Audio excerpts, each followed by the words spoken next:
Promoting the general welfare is far and away the most controversial function of government due to how poorly defined and uncritically applied it is.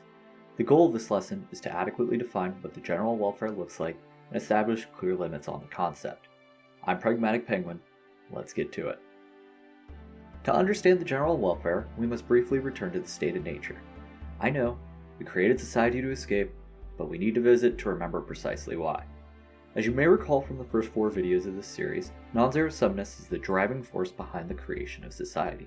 While security and justice are both ways of preserving and distributing non-zero-sumness, the promotion of the general welfare can be thought of as increasing the supply of non-zero-sumness. There's a significant amount of overlap between the 3 concepts, but by thinking in terms of preserving, distributing, and growing non-zero-sumness, we can more easily focus on the separate roles of government we have already defined. It is important at this point to address that these functions do not exist in a vacuum. Justice and security are just as important as the general welfare and need to be considered as such. The Rawlsian idea of justice as fairness helps us to prioritize what is and is not moral government action. By applying justice to concepts of general welfare, we limit the government's role in a sensible way. That is where rawls and social contract theory differs from the idea of utilitarianism. Let's get dystopian real quick.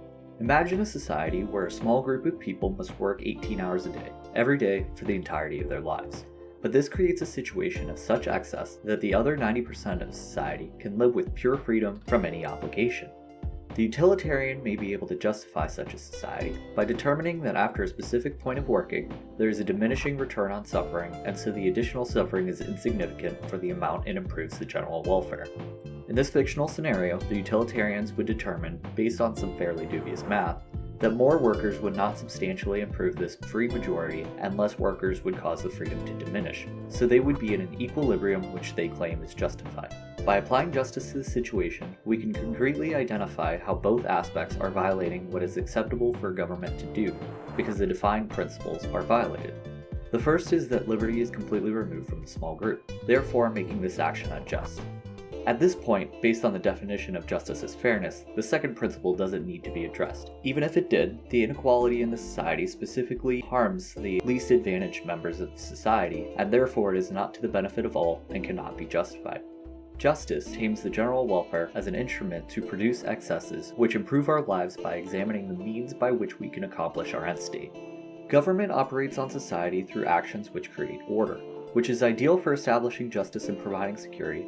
But the verb in the U.S. Constitution is vitally important for defining government's role with regards to the general welfare. The role is to promote the general welfare. The verb promote implies that government is a supporting entity rather than a primary one in this regard. The primary entities within society that establish the general welfare are people and markets. Markets influence society by efficiently allocating resources. While the entire field of economics is dedicated to describing how exactly it does this, the useful simplification is to describe it in terms of supply-demand curves. Markets respond to demands by creating supply. To do this, they innovate, they streamline, they invent, they specialize. You get the idea. Ultimately, this results in the formation of large companies which can take advantage of mass production to create lots of products cheaply and distribute them widely to all who want it. And in return, they make a profit, which is their rational driver for this behavior. Now, this behavior is rational, but it is amoral. Markets are pursuing their self-interest just like everyone else, and they create great excesses in the process. This can result in monopolies, price gouging, overworking, or other behaviors which abuse the workers or the customers either physically or psychologically. This can also lead to massive inequality since demand curves have a supply side, and that supply is capital in the case of markets. If there's no capital to be gained, then the market will not supply the demand signal. These troubles are the negative externalities of an unregulated market, and are the justification by which governments intervene. With regards to creating inequality, markets can justify this action if it's to the benefit of all, or at the very least neutral. This is done by increasing the size of the economic pie. If the pie keeps growing and the proportion of everyone's slice stays the same, or shrinks by less than the volume increased from the growth, then the inequality is justified and requires no government action. Actions that shrink the proportion, like rent-seeking behaviors, or increase the size slower than the proportion, like lowering wages, warrant government's intervention to promote the general welfare. Culture impacts the general welfare of society in quite a different way. By having an inclusive culture that values individuals, promotes productive, healthy, and peaceful lifestyles, and actively challenges people to personally grow, societies maximize their non-zero-sum potential.